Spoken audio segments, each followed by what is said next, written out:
Assalamualaikum warahmatullahi wabarakatuh. Perkenalkan, nama saya Nomi Kalisa Janur dengan NIM 2550 Pada hari ini saya akan mempresentasikan tentang analisis kualitatif pada kation. Analisis kualitatif kation adalah metode analisis untuk mengidentifikasi jenis kation dalam suatu sampel berdasarkan reaksi pengendapan secara bertahap dan dilanjutkan dengan reaksi spesifik.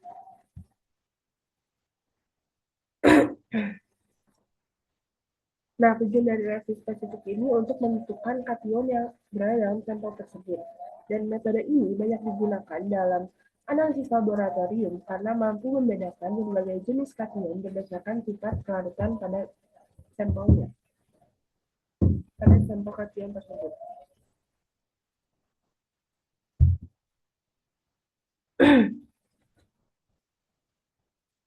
Selanjutnya, kita lanjut ke pemeriksaan pendahuluan.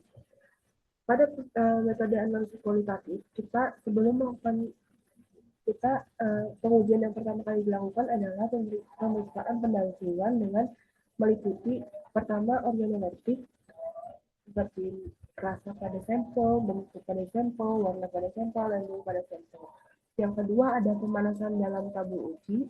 Yang ketiga ada pemeriksaan warna nyala seperti pada kalium dan natrium.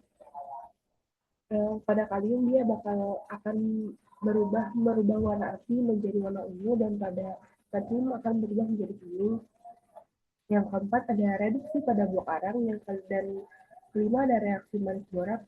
Yang terakhir ada uji ion amonium. Setelah pemeriksaan pendahuluan, kita akan dilanjutkan dengan reaksi golongan.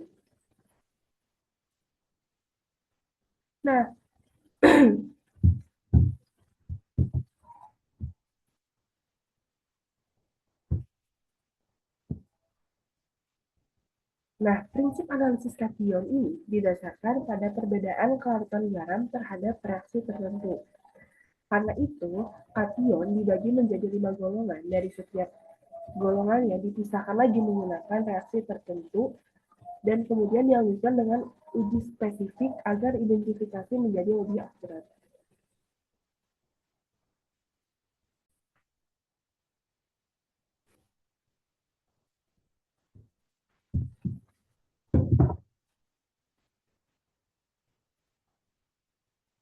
Nah, yang pertama ada uji golongan 1.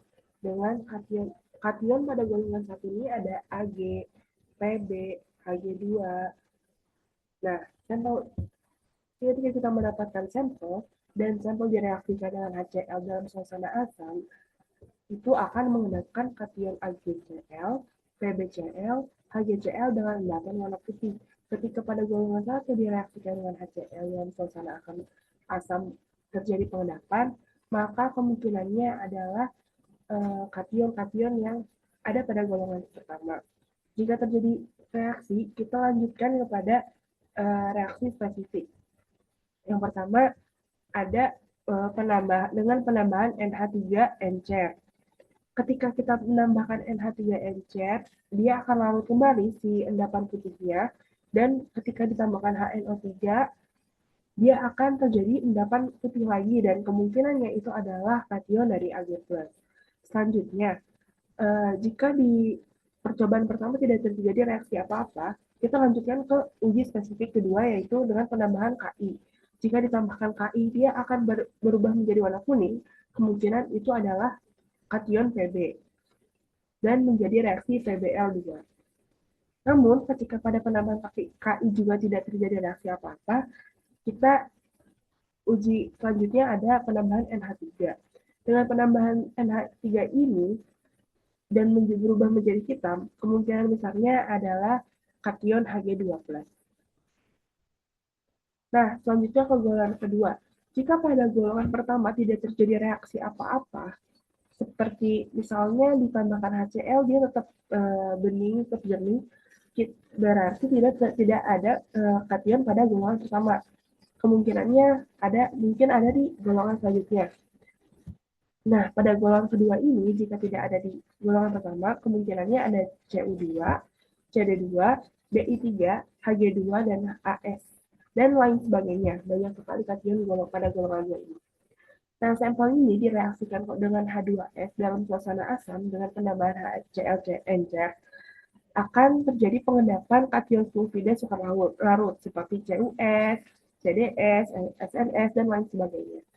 Jika terjadi reaksi pengendapan pada golongan kedua, kita lanjutkan pada reaksi spesifik. Pada sampel kita tambah NH3, jika berubah warna menjadi biru tua, kemungkinan besarnya adalah Cu2. Namun jika tidak terjadi reaksi, kita coba ke tahap selanjutnya dengan penambahan Ki. Jika terjadi endapan coklat atau hitam, kemungkinannya adalah Bi3 dan dia akan membentuk BiL3. Namun jika tidak terjadi juga, dengan penambahan SnCl2 dan menjadi ada endapan abu-abu atau hitam, itu kemungkinan Hg2+.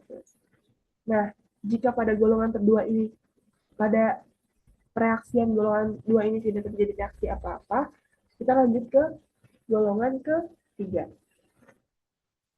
Nah, pada golongan ketiga ini ada kation E3+, kation Al3+, ada Cr3+, Dn2+, dan lain sebagainya. Nah, sampelnya direaksikan dengan NH4OH ditambah NH4Cl, itu akan menggunakan hidroksida dan sulfida superlarut seperti FeS, ZnS, dan CrOH2. Nah, jika terjadi reaksi pada golongan ketiga, kita lanjutkan ke reaksi spesifik untuk menentukan jenis kation apa yang berada dalam sampel. Dengan penambahan SCN-, jika berubah menjadi warna merah darah, kemungkinannya adalah Fe13. Namun tidak terjadi reaksi, namun dengan penambahan aluminon terjadi perubahan warna merah, kemungkinannya adalah Al2+. Namun jika kedua itu tidak ada reaksi, ditambah NaOH berlebih, larut ditambah H2S terjadi endapan putih, kemungkinan adalah Zn2+.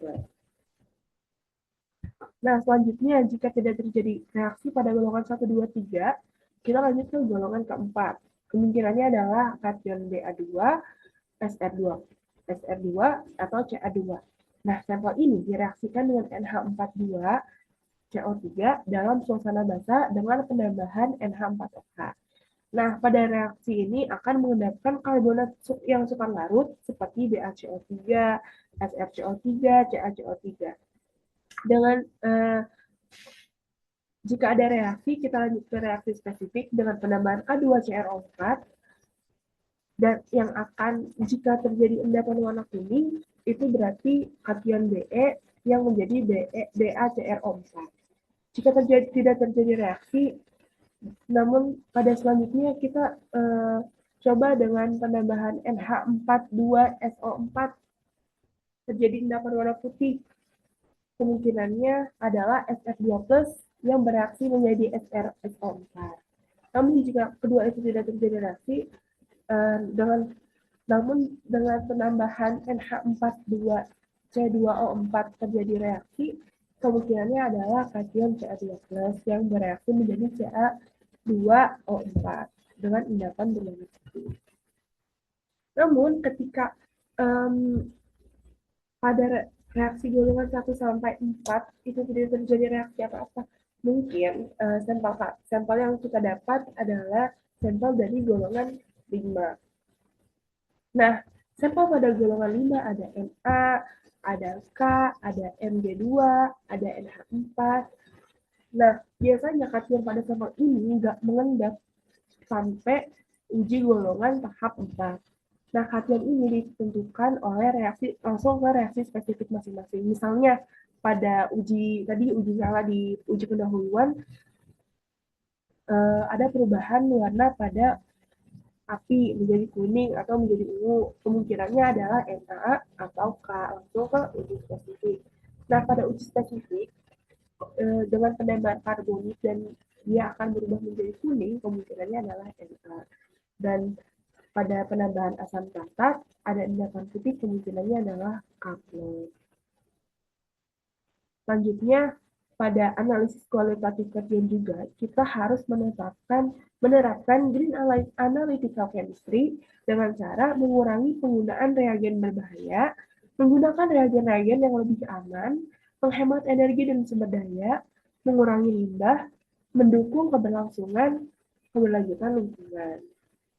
Terus, apa sih fungsi dan bagaimana fungsi dari analisis kualitatif? Nah, analisis kualitatif kation ini diaplikasikan untuk pengujian cemaran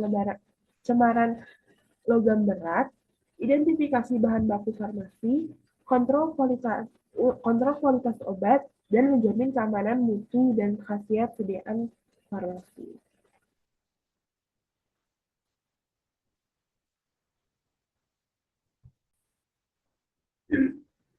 Contohnya, misalnya saya mendapatkan blind sample, saya tidak tahu jenis sampel apa yang berada di dalam plastik kit tersebut. Hal yang pertama saya lakukan adalah uji pendahuluan meliputi warna, bau, dan melakukan uji nyala. Nah, biasanya warna pada uh, sampel yang saya dapat berwarna bening dan tidak berbau. Pada uji nyala, memberikan warna merah bata. Nah, pada tahap ini, uji nyala ini belum menjadi petunjuk, uji nyala ini belum bisa menentukan jenis apa kacang tersebut. Nah, itu masih menjadi petunjuk awal.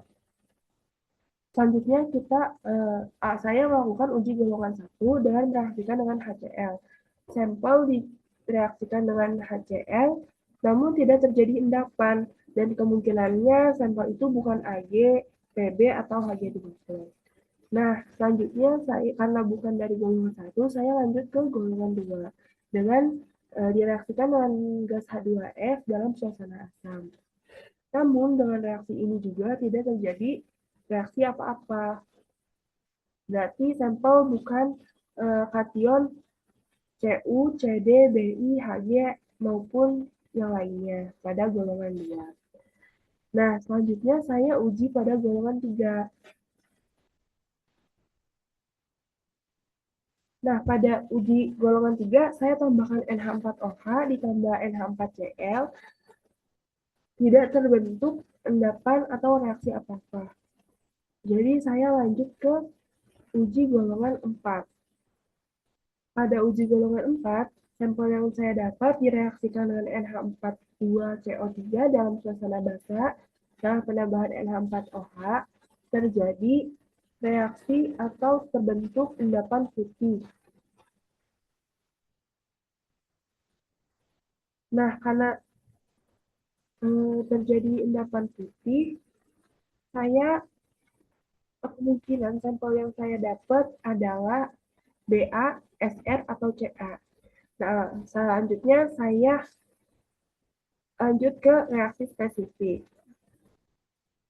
untuk memastikan apakah jenis dari sampel yang saya dapat.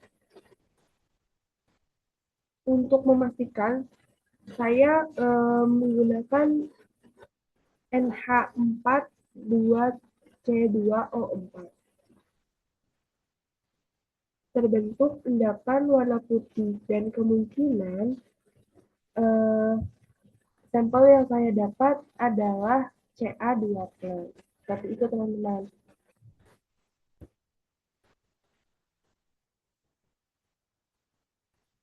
Nah, dapat disimpulkan bahwa sampel yang saya dapat adalah sampel yang mengandung ion dari kalsium atau Ca2+. Nah, analisis kualitatif kation adalah metode identifikasi ion logam yang dilakukan melalui reaksi pengendapan berdasarkan golongan dan kemudian dikonfirmasi dengan reaksi spesifik. Metode ini sederhana namun sistematis dan sangat bermanfaat di dalam berbagai bidang analisis, khususnya analisis kimia dan farmasi. Nah, sekian presentasi dari saya, kurang lebihnya mohon maaf. Terima kasih atas perhatiannya. Wassalamualaikum warahmatullahi wabarakatuh.